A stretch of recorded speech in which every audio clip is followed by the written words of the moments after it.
Isang pinagpalang araw sa inyong lahat. Tayo po ay magninilay sa salita ng Diyos, ang pinagmumulan ng awa at tawa ng ating buhay, ang salitawa. Unang araw po ng aming nobenaryong in honor of our patron saint in the seminary, Saint John Paul II. Inaanyayahan po namin kayo na samahan kami sa banal na misa every 5 p.m. at bumisita sa aming exhibit sa buhay at relics ni Saint John Paul II dito po sa seminaryo. Mga kapatid, siguro po tayo ay malulungkot at mapanghihinaan ng loob na gumawa ng mabuti kung sa kabila ng ating mga ginagawa ay tayo pa yung minamasama, tayo pa yung nagmumukhang kalaban o masama sa mata ng ibang tao o sa paninira ng ibang tao. Mga kapatid, ito rin ang karanasan ng ating Panginoong Jesucristo sa ating Ebanghelyo ngayon. Marami siyang pinagaling sa kanyang pagpapalayas ng demonyo sa mga inaalihan na mga tao.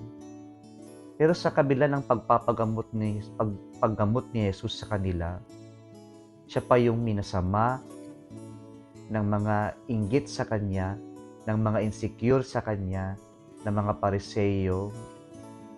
Kaya po sa ating Ebanghelyo ngayon, si Jesus ay inakusahan na kaanib ng mga demonyo, ng mga masasamang espiritu, na siya ay nagpapalayas gawa ng kapangyarihan ng demonyo. Kaya mga kapatid, sa ating Ebanghelyo ngayon, sinagot ito ni Jesus. Pinapaalala niya unang-una sa lahat na ang demonyo ay mapanira at ang demonyo ay hindi pwedeng maghari kapag ito ay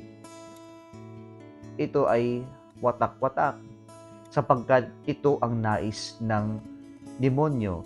Ang demonyo ay nais niyang tayo ay magkahiwa-hiwalay, tayo ay magkakaaway, tayo ay hindi magkaunawaan.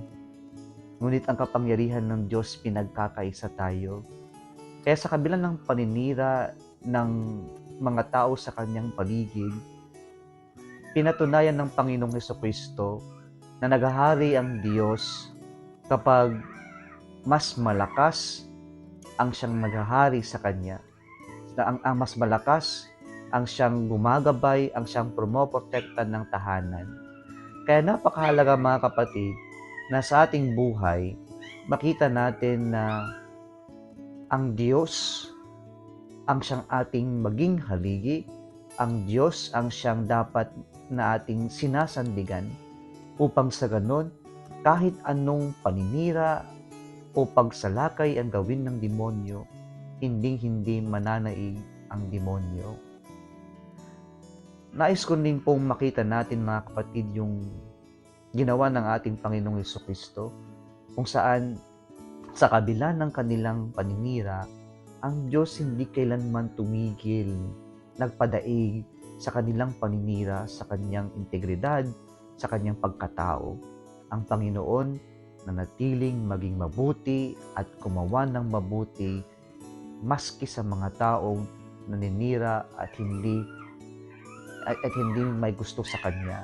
Nawa ito rin ang ating maging attitude mga kapatid. Na sana wag tayong mapanghinaan at wag tayong tumigil maging mabuti at gumawa ng mabuti nang dahil lamang may mga tao may ayaw sa atin o nang dahil lamang may mga taong naninira sa atin.